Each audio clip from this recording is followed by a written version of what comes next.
தினம்தோறும் விளக்கேற்ற நல்ல எண்ணெய் இதயம் நல்லெண்ணெய்.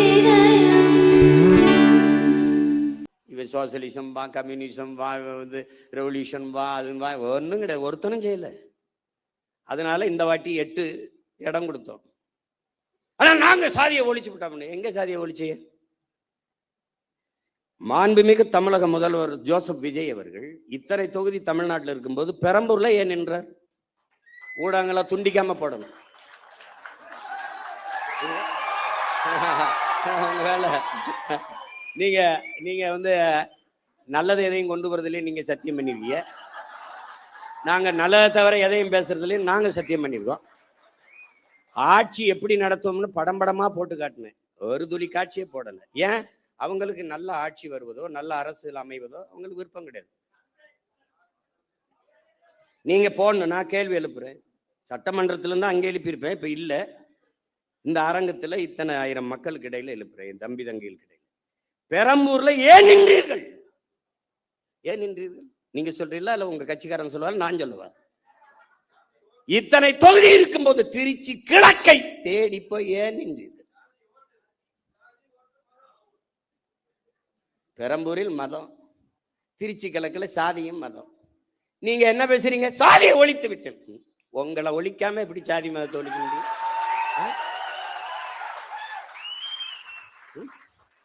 நடிக்கும் போது வராத ஜோசப்பு, அரசியல் வரும்போது ஜோசப்பு.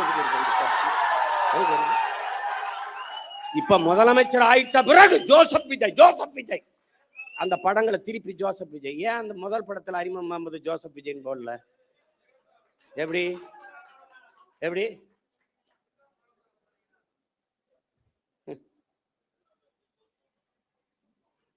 ஊழலஞ்சத்தை ஒழிச்சு விட்டான், ஊழலஞ்சத்தை ஒழிச்சு விட்டான். எங்கிட்ட ஒழிச்சிய?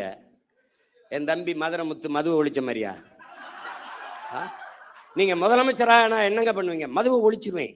எப்படி ஒழிப்பிய? இப்படி கேட்பீங்கன்னு தான் அந்த வரங்க ஒழிச்சு வச்சிருக்கீங்க அப்படின்னு ஒரு ஒழிச்சு வச்சுட்டு வரோம். வாய்கிட்ட ஒழிக்கிறது இல்ல. நீங்க பண்ற சேட்டை பாருங்களேன். போதைப் பொருள், போதைப் பொருள், போதைப் பொருள் ஒழிப்புக்கு ஒரு விழிப்புணர்வு தொடர் ஓட்டம்.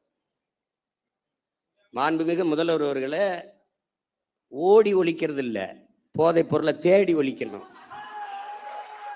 இப்ப ஓடுனீங்க ஓ மாநாடு 3 கிலோமீட்டர் ஓடுகிற ஒரே முதலமைச்சர் 12 கிலோமீட்டர் ஓடுவேன். ஓட விட என்னோட டேய். என் தம்பி பாலாட்ட கேளு. எல்லாரும் ஒய்எம்சிக்குள்ள ஓடுறான், ஒய்எம்சி சுத்தி ஓடுறான்டா கருவா பையன்பா. அவட போய் கேளுங்க. ஏய், இதெல்லாம் ஒரு பெருமை. போதை பொருளை ஒளிஞ்சிருச்சா? ஓடுனீங்க, ஒளிஞ்சிருச்சா? போதை என்பதற்கான வரையறை என்ன? மாண்புமிகு முதல்வர் அவர் ஜோசப் விஜய் அவர் இல்லை. போதை என்பது போதை பொருளுக்கானது என்ன? திடப்போதை. கொக்கைன், கஞ்சா, அபின், மெத்தப்பட்டமேன், மெத்தப்பட்டமேன், அப்புறம் வேற என்ன இருக்கு? அபின், குட்கா, இதெல்லாம் தான் போதை பொருள் நினைச்சுக்கிட்டு இருக்கீங்க. அப்போ நீங்க இந்த தெருவுக்கு திறந்திருக்க டாஸ்மார்க், அதுல விற்கிற பீரு, பிராண்டி, விஸ்கி, ரம்மு, ஜின்னு, ஒயின், இதெல்லாம் கரும்புச்சாரா இல்ல பழச்சாரா இல்ல கோயில்ல கொடுக்குற புனித நீர் தீர்த்தமா? அது என்ன பேரு? அது எப்படி? இவங்க மாற்றம் என்னங்கிற? என்ன மாற்றங்கிற? இதே பேசுறது நம்ம மாற்றம்னு சொல்றதுனால மாத்திட்டோம், நாங்க மாற்றம். என்ன மாற்றம்? என்ன மாற்றம்? இந்த திராவிட கட்சிகள் 1/2 நூற்றாண்டுகளாக வெறும் செய்தி அரசியல், விளம்பர அரசியல் தான் செய்தது. சேவை அரசியல் செய்யவில்லை, செய்யாது. தேர்தல் அரசியலே செய்தது, மக்கள் அரசியல் செய்யல, செய்யாது. அதேதான் இவர் செய்தது. இங்க இருந்து போறோம், இப்ப வெளியில போய் பார்க்கிறோம். பேருந்து நிலையங்கள் முழுக்க பதாகை. மக்கள் காசை வீணடிக்க மாட்டார். அதுல வச்சிருக்காப்ல 717 சில்லறை மதுக்கடைகளை மூடியது வெற்றி தமிழகம், வெற்றியை நோக்கி தமிழகம். அப்படி சிரிச்சு உட்கார்ந்துருக்காப்ல. இதத்தான் அவர் பண்ணாப்ல. அவர் என்னன்னா, நான் முதல்வன்.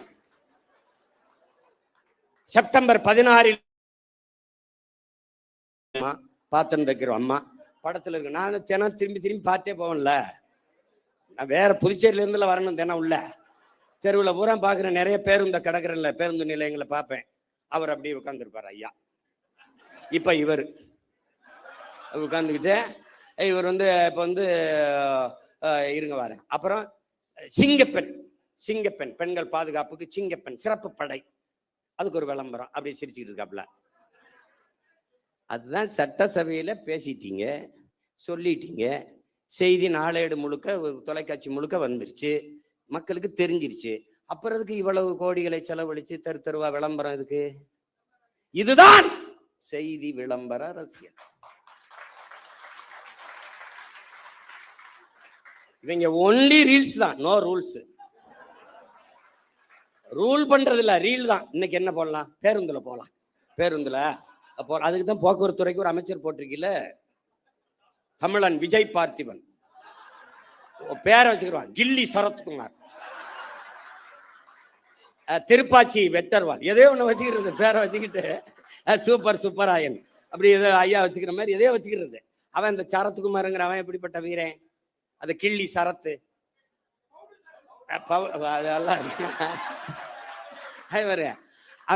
அவங்க சமாளிக்கிறாங்க. எல்லாத்தையும் சரி பண்ண நினைக்கிறாங்கடா. ஆமா தவறுங்க அப்படின்னு சொல்லி அதை திருத்திக்கிறது கிடையாது. தவறுதான், இனிமே இல்லை அப்படின்னு சொல்லணும்ல. விளையாட்டு போட்டி கிரிக்கெட் ஐபிஎல் பார்க்க போறாரு, சரி போறாரு. குழந்தைக்கு உடம்பு முடியல. எவனாவது நல்ல தகப்பன் உடம்பு முடியாத குழந்தைய தூக்கிட்டு, சின்ன குழந்தைய தூக்கிட்டு ஐபிஎல் பார்க்க போவானா? இவனுகிட்ட இவ்வளவு பெரிய பொறுப்பை கொடுக்குறிய அமைச்சர் பதவி, அவன் என்ன வெங்காயத்துல நிர்வாகம் பண்ணுவான்? ஒரு குழந்தைக்கு தகப்பனாக இருக்க தகுதியற்ற ஒருவனை எப்படா நீ மந்திரி ஆகுற? எப்படி மந்திரி ஆகுற? மாத்திரை கொடுக்க வேண்டிய நிலையில இருக்குது, உடல்நிலை சரியில்லை என்றால் வீட்டுல குழந்தைய வச்சு பார்த்துருக்கணும். அப்படியே நான் ஐபிஎல் பார்த்தா தான் உயிரோட இருக்கணும்னா வீட்டுல தொலைக்காட்சியில பாரு. அங்க கூட்டி கொண்டு போய் மாத்திரைய ஒரு இதுல வச்சு, அது எது கடன் அட்டையா, கடன் அட்டையில எப்படி நசுக்கிறாப்ல. திருப்பூரில் ரங்கராஜ் பாண்டே, மணிகண்டன், பழனி, எழிலரசி, கபிலா, விசாலாட்சி, ஹேமவர்த்தினி, நாராயண கோவிந்தன் பங்கேற்கும் சாணக்கியாவின் சில் பட்டிமன்றம் ஆகஸ்ட் 8 சனி மாலை 6 மணிக்கு. இடம் காயத்ரி மஹால், காங்கேயம் ரோடு, திருப்பூர். அனைவரும் வருக, அனுமதி இலவசம். பின்னாடி ஒரு பொம்பளை குழந்தை அழுதுகிட்டா, உடம்பு முடியாத குழந்தைக்கு மாத்திரை இருக்கா, பின்னாடி ஒரு பொம்பளை திருத்தி அதை எவனா எடுத்திருக்கான். எடுத்துக்கிட்டு 500 ரூபாய் இதுக்கு கையில வருது. மாத்திரை நசுக்கிறதுக்கு 500 ரூபாய்க்கு என்ன சம்பந்தம் இருக்கு? இந்த மாத்திரையை ஏன் நான் பொடியா நசுக்கிற? தண்ணியில போட்டு குழந்தைக்கு கொடுக்க. மாத்திரை அப்படியே போட்டாலே கரைஞ்சிருமே, எதுக்கு நசுக்கிற? டேய், கேட்கறதுக்கு பதில் சொல்லணும். அதை விட்டு உன்னை தெரியாதா? அது தெரியுதுலடா. உங்களுக்கு முன்னாடியே 15 வருஷமா இங்க இருக்குண்டா, என்னை தெரியாம எப்படி இருக்கும்? அது கேட்கறது. அது வந்து அவருக்கு கொடுக்குறாரு, இப்படி நசுக்கி போடுறாப்ல. இப்ப வழக்கு போட்டு சீமான் கெடுத்து விட்டாப்புல. டேய், நாட்டே கெடுத்து வச்சிருக்காடா, நாட்டே கெடுத்து வச்சிருக்கீங்க. நீங்க காப்பாத்த போராடுறோம்டா. கேள்விதான்டா கேட்கிறோம். உங்களுக்கு எங்களுக்கு இருக்கிற வித்தியாசம்டா. மாண்புமிகு ஜோசப் விஜய் முதல்வர் அவர்களுக்கு முன்னாடி நிக்கிற சீமானுக்கு இருக்கிற வித்தியாசம் ஒண்ணுதான். இவன் என்ன செய்வான்னு கேள்வி. இவன் என்ன செய்வான்னா உண்மையை சொல்லுவான். கடன் இவ்வளவு இருக்கு, வட்டியே 1 லட்சம் கோடிக்கு மேல வருது, நம்ம இவ்வளவு சிரமம் இருக்கு, அதனால கொஞ்சம் பொறுங்க. இப்ப நான் சொல்றேன் பாரு, படித்து முடித்து விட்டு வேலை இல்லாத 70 லட்சம் இளைஞர் இருக்கான், கிட்டத்தட்ட 1 கோடி. இப்ப நான் என்ன செய்வேன்? பிரபாகரன் மகன் என்ன சொல்லுவேன்? காமராஜரனுடைய பெருந்தலைவனின் பேரை, வஉசியின் வாரிசு, தெய்வ திருமகன் முத்துராமலிங்க தேவரின் பேரன், தீரன் சின்னமலையின் வாரிசு, அயோத்தியாசர் ரெட்டமலை சீனிவாசனுடைய பேரன். நான் என்ன சொல்லுவேன்னு கேளு. சிங்காரவேலர் ஜீவானந்தத்தின் பேரன் என்ன சொல்லுவேன்? நான் படித்து முடித்து விட்டு வேலை இல்லாத பட்டதாரிகளுக்கு, இளைஞர்களுக்கு வேலை தாரேன், அரசு வேலை தாரேன். அது எந்த வேலைன்னு கேட்காத, வேலை தர்றேன், உனக்கு வேலை தர்றேன். இது நான். நீங்கெல்லாம் வேலை இல்லாத இளைஞருக்கு 4000 தர்றேன். ஒரு தலைவன் என்பவன் நிலையான தீர்வை நோக்கி நகர்த்தணும்டா. அதான்டா கனவு, அதான் விஷன், அதான் ட்ரீம். ஒரு தொலைநோக்கு இருக்கணும். நான் வேலை தர்றேன். எப்படி தெரியும்? டாக்டர் இவ்வளவுதான்டா இருக்கு. அடே, IAS மொத்தம் 7500. இந்தியா முழுமைக்கு எவ்வளவு? 5800 300. இவ்வளவுதான்டா IAS. IPS எவ்வளோடா? 7000. எவ்வளவுடா முதல்ல? எவ்வளோடா? ஒரு 7500 7800 8000 இருக்கும். இவ்வளவுதான். நான் எல்லாம் IPS சோறு அது எங்க ஆத்தா அப்பதான் ஊத்தணும். இப்ப நான் என்ன சொல்றேன்? இந்த பணிகள் அப்படியே இருக்கட்டும். இதோடு ஆடு மாடு வளர்த்தல், நாட்டுக்கோழி வளர்த்தல், பட்டுப்பூச்சி வளர்த்தல், வேளாண்மை செய்தல், இதையெல்லாம் அரசு பணியாக மாற்றிவிட்டால் கூடுதலாக வேலை வாய்ப்பு வாழ்விடத்திலே கிடைக்கும். இப்ப உதாரணமா ஒரு சிக்கல் பாரு, இந்த கறிக்கோழிக்காரன் போராட்டம் நடத்துறதுக்கு தயாரா இருந்தான். ஏன்னா வெளியில இருந்து வர்றவன் இடைய கூட்டி தள்ளிடுறான். இங்க அது வரும்போதே எல்லாம் போய் இங்க நிற்கும் போது அங்க ஏத்துறதுல இருக்க இடம் இங்க இறக்கும் போது இருக்குல்ல, நான் போராட்டம். நான் என்ன கேட்கிறேன், நீ என்ன மயத்துக்கு அங்க இருந்து ஏத்துற, நீ இங்க வளர்க்க வேண்டியதானே? அப்ப திங்கிறதுக்கு லக் பீஸ். அப்ப என்ன சொல்லணும்னா, இந்த பலகையை தேய்க்கிறதுக்கு எங்க ஒரு உப்பு காய்ந்த வச்சிருப்பான். நீ தானே இந்த ஆடு மாடு வளர்க்கறது அவமானமா பேசினவன் தம்பி, இந்த வலையொலியில் இருக்கணும் குறிச்சு வச்சுக்கணும். தோற மகளே குறிச்சு வச்சுக்கணுமா? டே அவனை இவன்தாப்பா கொண்டாப்பா நாக்க போடுறாங்க, இழுத்துக்கடா. நல்லா தேய்ச்சி இருட்டுக்குள்ள போட்டு ஒரு வாரம் அண்ணன் சோறு இல்லாம போட்டு உன்னை கொள்ளல பார்த்துரு. நீ அவரு ஆடு மாடு போய் சொல்லுவாடு. டேய் உனக்கு மேய்க்க வைக்க வந்தா வெள்ள போடா நாய். சீனக்காரன் 1 லட்சம் ரூபாய் மாதம் சம்பளம், ஆடு மேய்க்க எனக்கு ஆட்கள் தேவை. என்னன்னா பல ஆயிரக்கணக்கில் விண்ணப்பிச்சுட்டான். நான் கேட்டேன், சீனாக்காரன் சொன்னா ரசிக்கிற, சீமான் சொன்னா சிரிக்கிறிய, ஏண்டா உனக்கு என்னடா பிரச்சனை? ஆள் தான் பிரச்சனை. என் தம்பி துறை சொல்றான்ல, நானே யுவான் ஸ்வாங் மாதிரி கபான் சிங் ஃபிங்னு ஒரு பேரை வச்சுக்கிட்டு ஏதோ பேசியிருந்தேன்னு வச்சுக்கேன். என்னம்மா பேசுறான் யாவன்? ஒரு கோட் போட்டுக்கணும் இல்ல வம்படியா நான் நீ, ஏன்னா அவர் கலட்டிட்டாரு, இப்ப நான் போடணும்னு இருக்கேன். ஏன் நீங்க தான் போடுவீங்களா? நாங்க போட மாட்டோமா? நம்ம என்ன அப்படி போட்டுரும். இங்க ஒரு டை ஒன்று கட்டிட்டு ஆமா, அவர் இங்க வச்சா பொட்டு, நான் இங்க வைக்க போறேன். இங்க வச்சு ஐயோ, நாங்க வாங்கி வந்த வாரம் தப்பா இருக்கு, ஒன்றும் பண்ண முடியாது. அவன் அப்படி. இப்ப தொலைநோக்குங்கிறது என்னன்னு இருக்குல்ல, எப்படி 6 சிலிண்டர் அன்னபூர்ணி சூப்பர் 6 எப்ப வரும்?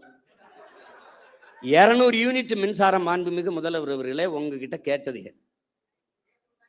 இலவச மின்சாரம் என்று 200 அலகு மின்சாரத்தை கேட்டது யாருன்னு சொல்லு. கேட்டது யார்? ஒரு யூனிட் மின்சாரம் 5 ரூபா 50 காசுனா நீங்க ஒரு 3 ரூபாய்க்கு கொடுங்க மக்களுக்கு. கட்டுமான இவ்வளவு குறைச்சு கொடுக்குறேன் அப்படி சொல்லுங்க. இதுல இழக்கிற பணத்தை எப்படி ஈடுகட்டுவீங்க?